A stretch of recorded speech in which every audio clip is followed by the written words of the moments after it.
Hey guys, it's Nikki with FM99, and I am here talking to Ayron Jones. How are you doing? Hey, what's going on? I'm doing really good. I'm doing really good. Good. It is so nice to meet you. Yeah, it's nice to meet you too. So, I was reading a little bit about your bio. um, One of the things that you talked about was that number one, you started writing music when you were 13. Yeah, maybe even younger than that. Yeah. What does one write about at 13? I think at the time, I'm a teenager kind of, and I'm dealing with, my mom and my dad and my identity just in general at the time, just, not really having parents around and, there's a lot of emotional stuff going on. So I think a lot of my music at the time was really focused around trying to express and talk about that at 13. Yeah. Yeah, I mean, you've got a hell of a story. I Yeah. read your story. I mean, our listeners are kind of meeting you for the first time. Do you mind telling us about your story? Sure. Yeah, I'm from Seattle, born and raised here. My parents are both victims, kind of the crack epidemic of the '80s. So my dad used to sell, my mom used. My mom was 19 when she had me, so she couldn't. She put me up, basically, let me get adopted by my auntie and my uncle. So I was raised by them. And then, the rest is pretty much history after that. I don't know. I learned music at a pretty young age. I mean, we went to church every Sunday, and that's kind of where I got introduced to music. My uncle was actually a touring percussion artist, and so he got to jump on some tours and stuff and be around some people. And I picked up guitar at 13, taught myself how to play, and just kind of followed my heart on writing and playing, and eventually that translated into producing and recording. So and then from 21 basically on up to last year. I mean, a couple of years ago now, from 2000, and I'd say it'd be like 2008 on. I've been doing this now full time, and just trying to make a way for myself, and finally got to this point where I signed a deal and got to really display my music and my producing talents. All the talents got to be displayed on the record. So I mean, it sounds like a rough story, but I think it's probably more typical for a lot of people in the industry to kind of have faced those adversities. I think that's part of what makes us who we are. Sure, yeah. Now tell me, how did they find you in the middle of a pandemic? You became a rock star during a pandemic. How did that happen? Well, I'd already been working for a while. I started out with on my own project back in 2008 and started a company and started producing my own records, and releasing my own records. So not just producing, but also releasing my own stuff, have my own label, and I toured behind that. So I had a crew of five, three musicians and two of the dudes helping us on the road. And we traveled in the U.S. doing these little underground tours wherever we could. We jumped on some tours with some people and got to open for some cats, bigger names in the industry, up until about 2017, when I signed a deal with the management company, and then it was a matter of figuring out where to put my next record. And as of so the interest was already there. And in 2019, it was already there. Like, November 2019 was when, the label had come out to come check me out at my show here in Seattle. They loved it. So we flew out there in February of 2020, and then March 2020, everything shut down, and I signed by May.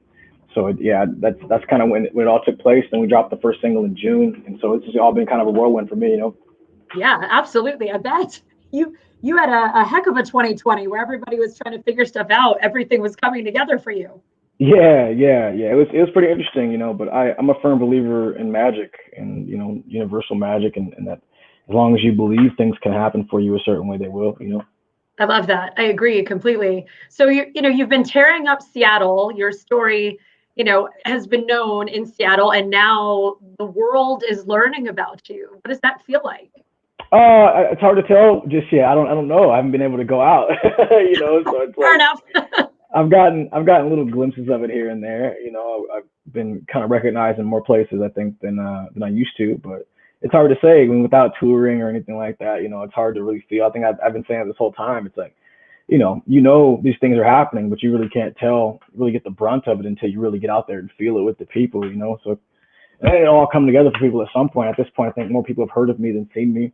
And at some point, something's going to happen where, I'm on some show, or something's going to happen where it's all going to come together for people, and they're going to realize, put the face to the name, and then all of a sudden it'll be this other thing, So I'm taking it in stride, man. I don't know yet. I'm not quite sure. Yeah, once you get on stage in front of a crowd of people and they're all singing your song with you. Yeah, that's gonna be a trip. That's gonna be a trip, man. You know, I experienced that here in Seattle quite a bit, but it's not the same. You know, it's not gonna be the same as like being on a big stage somewhere at a festival or something like that and capture singing back your lyrics. You know. Yeah, no, definitely. I bet. So this new album that's coming out, you recorded it in 2020? It was recorded over a time period of like 2 years. So recorded in like 2017, 18, 19, and 20 were pretty much the years that this all kind of came together. And majority of it came together as of last year. That was probably the most that we wrote and recorded. The brunt of the record was in last year, into last year. So yeah. What was that like? Recording an album during a pandemic? Woo! That was intense. That was intense, man. It was intense. I had, it was nerve wracking. You know, I didn't want to get sick myself. I didn't want to get my family sick. But I knew this had to be done though. You know, I knew I had to get this finished because there's going to be a whole new thing when things open up. And you know, for me to try to hold on and start to write a new record, you know, by the time this thing was over, wouldn't have done me any justice, and I kind of would have been behind on like getting myself out there. So I knew it had to be done, and I wanted it to get done, you know. So I took the risk, man. I mean, it was definitely nerve wracking. I mean, I think a lot of what happened with the coronavirus that was so scary was the unknowns, you know. Yeah. And I think that as we got to know the virus a little more and really get a feel, I mean, even though we've been getting these guidelines from the CDC and all that, I think that it's been more about people really feeling out how things have been going, you know. And I think once people got a feel for how the coronavirus was and it responded and they knew how to mitigate, you know, kind of the risk, I think we started having an easier time with it, you know. And I mean, and that's more recent. I mean, that's just now that we're starting to find me with the vaccine and all that. But I'd say, you know, January was the peak of it. And now we're at this point where we know what's up, but it was scary. I mean, I'm not gonna lie, you know, and say like it was just like, oh, candy and roses. It was fine. Right. It had no problems. You know, there's no coronavirus. It's fake. You know, didn't feel that way. It felt very real. And there were some scares too. I mean, you know, at one point I was in the studio in Nashville and doing some stuff, and you know, I got a phone call when I got home, and they said, "Hey, man, this cat tested positive. Who was in the session with you?" You know, and so luckily nobody else tested positive for that. I mean, we all took the precautions not to really, you know, get caught up with that. And I think what might have happened is he got sick right after that. But right. You know, there was definitely scares, but we knew it had to get done, man. And I've always taken a bit of a fearless approach to getting things done because, you know, I haven't really been dealt the greatest card, you know. So it's like, if I'm going to do something, you have to walk into your fears and just see what happens. And I'm a firm believer the universe didn't want me to get sick, so I didn't get sick, you know. Yeah, definitely. No, and I mean, everything that you just said is what you are living, clearly. Yeah. Yeah. True, so we're playing two of your songs, Mercy and Take Me Away. Yeah. Very powerful. I mean, just overwhelmingly powerful songs. Talk to me about Thank them. you. Yeah, so Take Me Away was the great first single for me. You know, and that was the one that it peaked out at 5 on the rock charts, and but it was really meaningful for me to come out with Take Me Away because I think music has always been my portal to the world. And for me, that's what Take Me Away was really about. You know, it was about me trying to find my identity through music. Because, you know, of the upbringing I had. Like, I remember when I was a kid asking my auntie, like, she knew, she didn't really know, but like asking her, like, who I was, where I was from, who my parents are. And like, you know, she knew about my mom, but she didn't know anything about my father and nor my ethnic background or anything like that. You know, she had no idea, nothing. And so for me, I had this identity issue just growing up pretty much the whole time, you know, trying to figure out my place in this world. And I think for me, once music became my voice, that became my identity. And I think that's what really Take Me Away is really about. It's about music becoming my identity and just becoming who I am today. Yeah.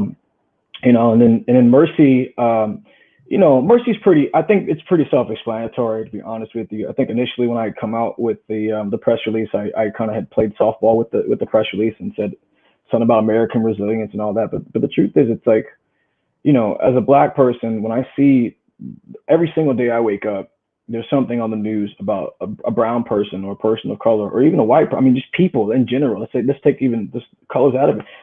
Police have been just violent, you know, just straight up. And they've been trained in this way of violence. And that's really, I mean, truthfully, that's all of our faults. Like we need to hold the police more accountable. We should have been changing the system as we've been going along, you know. I mean, this isn't a new thing. Sure. But for me, it was most intense just being a Black American and seeing people that look like me every single day on the news, just either dead or shot or locked up or something was going on. It's just so overwhelming. And we're going through this during this pandemic, right? And all this social unrest is happening. And so in my mind, to me, it's like whenever these things happen, we have been taught, generally as a formerly Christian society. I say formerly Christian because I feel like people are less Christian than they used to be. But in a Christian society, we're taught to pray to the deity, our God, for salvation, for mercy. And I think the dichotomy in that is for a lot of people, especially brown people, the same God that we have been taught to pray and ask for the salvation is the same God whose name has been used to commit atrocities, so that's the dichotomy there. And I think that's a lot of what mercy was about, was just like finding some way, somehow, to find our salvation and through something, just begging for relief, Yeah. Very, very powerful song. Yeah. Thank you. Yeah. So living in Seattle, growing up in Seattle, have you been able to meet any of your idols? Yeah, definitely a bunch. I met a bunch of cats, man. I having lived in Seattle, but also having just been successful touring as an indie artist, finding myself, even though I probably had no business up there on stages with some of the greatest, it's been amazing. Yeah, I've met, I mean, especially in Seattle, I'm friends with Duff McKagan. I've gotten to meet Sean Kinney. I've met Mike McCready. I had an indie album produced by Bear Martin, drummer from Screaming Trees. I've met Kim, and I've met quite a few people, man. I met quite a few people here, which has been cool. But also just in my journeys, like having opened now for like BB King, who I got to meet, and having opened and played shows at Run DMC and Public Enemy and Rakim, and so I've gotten to meet quite a few people. I just had an interview recently with why my head's blanking out. Vernon Reed from Living Color is a good friend of mine too, man. So I've had, I'm new to people, but in the scene, I think cats have known me for a while, and I think a lot of cats that have been following me for as long as they have, that kind of are very happy and relieved to see that I'm finally making to this space. Heck yeah, that's amazing. Those are huge names. yeah, they are. It's pretty surreal every time I talk to them. And even when I talk to Duff, I talk to Duff, pretty frequently. And every time I see him, I'm always like, it's fucking Duff McKagan. Sorry, it's Duff McKagan. But it's Duff McKagan. I'm like, hey, Ron, you've met Duff like 17 times. You know who Duff is. Stop acting that way. I would be exactly the same way. I completely and totally know. Every single time. And it's every time too. It's every time. It's not even like, it's like I haven't met the dude. I don't know the guy. I haven't been in his presence enough. But every time I'm around him, I'm like, damn, it's Duff McKagan, man. It's tough. Yeah, I get that. Have any of them given you any good advice? Sir Mix-a-Lot has, and so has Barrett Martin and Sir Mix-a-Lot have been the two big advice givers for me. I've definitely gotten some advice. I know I can call on these guys, like Duff. I can call on him anytime I need to for advice. I've talked to Vernon for some advice, Vernon Reed for some advice, and I know a lot of these cats are available, and some of my peers too. I'm friends with the cats from Royal Blood, and I've texted with Taylor Momsen and Dorothy, like all the cats that are in the industry and stuff, those are the cats you try to lean on to get as much advice as you possibly can, especially as a new artist in this territory, because it's a big game, it's a big game. You're in a big industry, and it's a very direct industry. It can be very cruel if you allow it to be. So it's very important to have people to lean on. Yeah, definitely. What's the best advice that they've given you thus far? Just taking your time. I think that's been one of the biggest pieces of advice. It's like, just keep being about what you are, being genuine, and not trying to live up to the hype. You know what I'm saying? Just like continue to keep doing what got you here has been some of the best advice I've gotten. And just be a pleasure to work with too. Make friends in the industry and make people smile and be genuine and be happy. Yeah, that's all really good advice. Yeah. Yeah, sure. yeah. So when things open up again and you can go on tour, who do you want to tour with? Oh man, if Rage Against the Machine has an opening slot, I'd love to open for them. Obviously, I want to tour with the Pretty Reckless. Yep. I'd love to tour with who else, man? Oh, Wolfgang Van Halen, that Mammoth WVH would be cool to get out there with them. Yeah. You know, there's a number of cats. I haven't even really thought about it. You know, I've tried to put that in the back of my mind as hard as possible, so I don't get myself over anxious or over excited about trying to get Sure. out there. You know, because it's like there's nothing like getting pumped up to go do something, and somebody's like, oh, it's canceled. So you just like, you know, I put it in the back of my head. But those are some names I think about. Yeah. Yeah, all good names. Every single one of Mhm. them that you just mentioned would be amazing. That'd be a great show. It'd be a great show. Yeah, for sure. So one of the things that I read was the first time you picked up a guitar, you were 13, it was at a friend's house, and you started spending more time with that friend because you wanted to play his guitar. I've got to ask, are you still friends? Are we still friends? I still contact that cat, man. I haven't talked to him as much. We didn't really stay close friends, but yeah, I'm in contact with him. He lives in New York, and he has been a trombone player, I think, for the orchestra out there for a long time now. Oh, wow. So that was his thing. He was actually initially a trombone player who happened to be a decent guitar player, really good actually, guitar player for his age. And so that it was interesting. I mean, as we've kind of grown and splintered, he kind of stayed with the trombone, and here I was going off into this guitar world. But we're still cool, man. I still talk to that cat. That's awesome. I don't believe in coincidence. I mean, maybe the guitar was there so that you could get a taste for it and be where you are now. Absolutely, yeah. I mean, you know, the guitar is always, you know, I've had many vessels of expression. I taught myself how to play piano. I played the violin. I played the drums. But the guitar, when I picked it up, it was instant. Like I knew I had a voice all of a sudden, and then that became my obsession. You know. Did you take lessons, or were you self-taught for a while? I'm self-taught the whole way through. Yeah, I've never really taken lessons or anything like that. That's unbelievable. That's amazing. Thanks. Thank you. Yeah. I never. It's just the passion of playing and getting out there and throwing myself in the fire. You know. I mean, there's some things that can happen when you throw yourself in uncomfortable situations. Either you're going to adapt or you're going to fall on your face. I think I've done a little of both, and eventually I figured it out. You know. Yeah, that's awesome. I saw that you've got a couple festivals that you're tentatively scheduled for. Obviously, we are crossing our fingers that that's going to happen. I think it will. I just you know, I had an interview earlier today with some cats in the UK, and they're starting to open up too. So I think these are all really optimistic signs that we're heading in the right direction. So I think it will, man. I really do. I'm definitely crossing my fingers, but I don't see us having a summer like we did last year, where it was as bad as it was. You know. I agree with you. Yeah. So your new album, Child of the State, it comes out May 21st. What now? We've heard Mercy. We've heard Take Me Away. What other track on that album are you most excited for us to hear?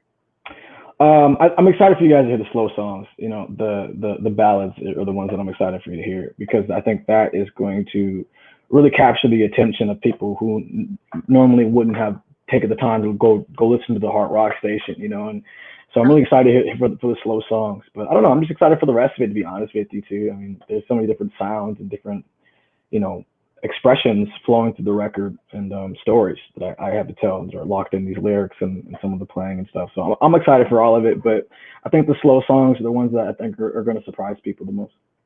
Yeah, that's exciting. Did you write all of the music on it?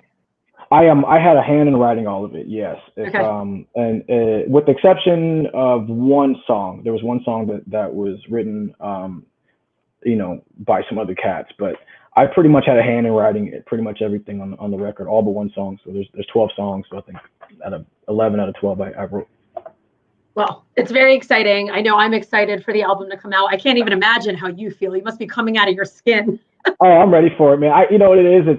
I'm anxious for sure. I just don't know I don't know what to prepare for. I don't know what's going to happen, just because it's all new territory. I just want people to like it. You know, that's me. I'm like the guy in the room who's always like trying to get people to smile and laugh, you know. So if cats can, you know, if majority of people like it, I always say 90-10 is really winning, right? So if you get 90% of people and 10% don't like it, you're still doing good. Even with 80-20, you're still doing good. So if I can at least get an 80-20, I'll be good to go. Absolutely. I agree. And hopefully we can get you here to the Virginia Beach area. Yeah. And when you do hit the road, I'm excited to hear you play this stuff live. Yeah, that would be awesome. Maybe meet you in person. That would be amazing. Yeah. I mean, you know, it's happening, man. I'm excited. It's happening sooner than later, you know? Definitely. Well, thank you so much for taking the time to talk to us this afternoon. Again, Child of the State, your new album coming out May 21st. We're excited to hear it. Well, thank you for having me. It's been great talking with you. Absolutely. You be safe out there. We'll see you soon. All right. Take care now.